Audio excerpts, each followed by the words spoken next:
यूसुफ आहे। नुज़ूल जे एतबार सां हिन खां पहिरीं 52 सूरतूं पहिरीं नाज़िल थी चुकियूं हुयूं। ईअं सम्झो ही 53 नंबर ते नाज़िल थी। मक्का मुकरमा में नाज़िल थींदियूं 12 रुकूं आहिनि। हाणे पहिरीं पहिरीं अलिफ लाम रा इनखे चइबो हुरूफ मुक़त्ताआत। तव्हां सूरत पढ़ो था, का बि सूरत शुरू कयो था, हुन जे अॻियां तव्हांखे लफ़्ज़ मिलंदो नून, क़ाफ, तौ, यासीन, हा न, इनखे हुरूफ मुक़त्ताआत चइबो आहे। इहे छा आहिनि? हिकिड़नि चयो त इहे अलाह ताला जा नाला आहिनि, अलाह ताला जा नाला आहिनि। हिकिड़नि जा इहे अलाह ताला जे नालनि जा मुख़फ़फ़ आहिनि।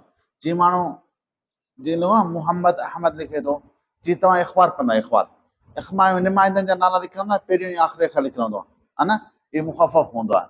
जीअं मोहम्मद अहमद मीम अलिफ लिखी छॾंदा त उहो निमाइंदो मोहम्मद अहमद हिन शीन बि लिखियो हूंदो आहे। त हिकिड़नि जो ईअं आहे, हिकिड़नि जा बिज़ाल ख़ुदि ई अलाह ताला नाला आहिनि। हिकिड़ो वरी चयो त बाबा चई अलाह ताला नाला आहिनि त अलाह ताला जा मशहूरु नाला त 99 आहिनि, उन्हनि नालनि में त हीअ नाला आहिनि ई कोन। पोइ हुन चयो ख़म्सतु आलाफ़िन, असल में ॻाल्हि हीअ आहे त अलाह ताला जा 5000 नाला आहिनि, उन्हनि मां हीअ नाला बि आहिनि।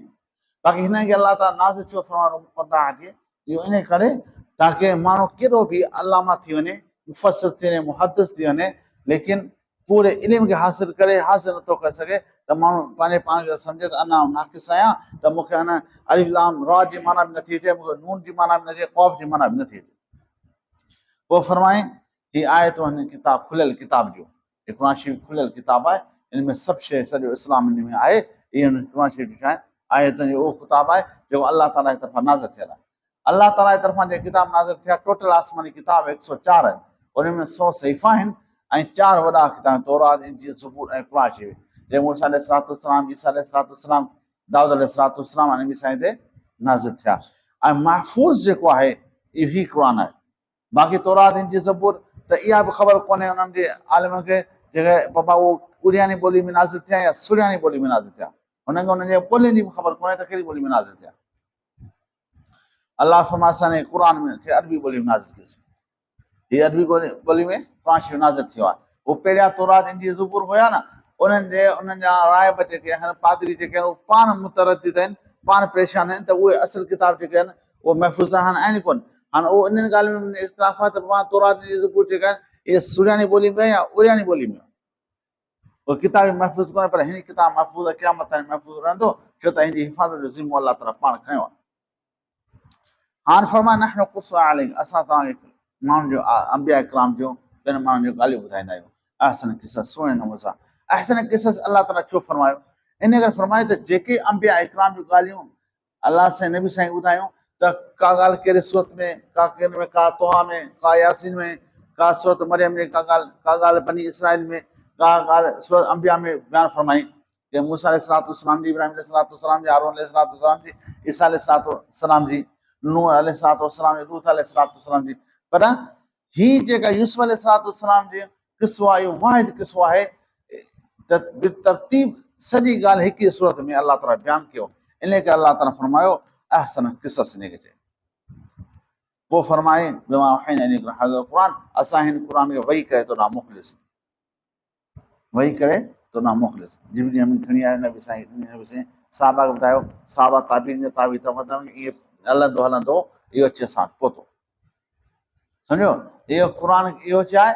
इहो असांजे आबा अजदाद खां हलंदो अचे। असांखे असांजे उस्तादनि, हुनखे हुननि जे उस्तादनि, हुनखे हुननि जे उस्तादनि, हुनखे हुननि जे उस्तादनि, इहो हलंदे हलंदे अची नबी साईं पहुतो। बाक़ी हिकिड़ी ॻाल्हि तव्हांखे मशहूरु आहे त तव्हां घणनि आलिम ॿुधंदो या घणा माण्हू भई इल्मु सीना बि सीना आहे, इल्मु सीना बि सीना कोन्हे। हीअ अब्दुल्लाह बिन सबा जी ॻाल्हि आहे। अब्दुल्लाह बिन सबा को यहूदी हुयो, उन जी इहा ॻाल्हि कई त भई इल्मु जेको आहे इहो सीना बि सीना आहे, इहा सीना बि सीना इल्मु कोन्हे। ठीकु आहे, इहो छा आहे? इहो तरतीब सां आहे, हर हिकु नंढो पंहिंजे वॾे खां इल्मु सिखियो। सीने बि सीना इल्मु वारो कोन्हे त मुंहिंजे सीने में इल्मु मूं हिनखे ॾिनो, हिन वारे सीने वारो इल्मु हेॾायो, हिन वारे सीने वारो इल्मु हेॾायो, इहा ॻाल्हि कोन्हे। इहा यहूदी जी ॻाल्हि आहे, अब्दुल्लाह बिन सबा जी ॻाल्हि आहे, जंहिं राफ़िज़िन खे पैदा कयो। इन कुंत मिन क़बील मिन गाफ़िलीन, ऐं असां इहे ॻाल्हियूं तोखे ॿुधाईसीं इन खां पहिरीं जेका आहे इन ॻाल्हियुनि खां तव्हां बेख़बर हुआ। अलाह ताला फरमाए नबी साईं खे त हीअ ॻाल्हि जो असां तव्हांखे ॿुधायूं आहिनि, हिन खां पहिरीं तोखे इन्हनि ॻाल्हियुनि जो इल्मु कोन हो, इहा ॻाल्हि असां तोखे ॿुधाई आहे। त इहा ॻाल्हि आहे त इन क़ुर शरीफ़ इहा आयत ॿुधाए पई त नबी साईं इल्मु ग़ैब कोन्हे। जंहिं इल्मु ग़ैब आहे त पोइ अलाह ताला छो फरमाए त असां तोखे पहिरीं ख़बर कोन्हे हाणे ख़बर पई आहे, पोइ इहो त पहिरीं ख़बर हुजे।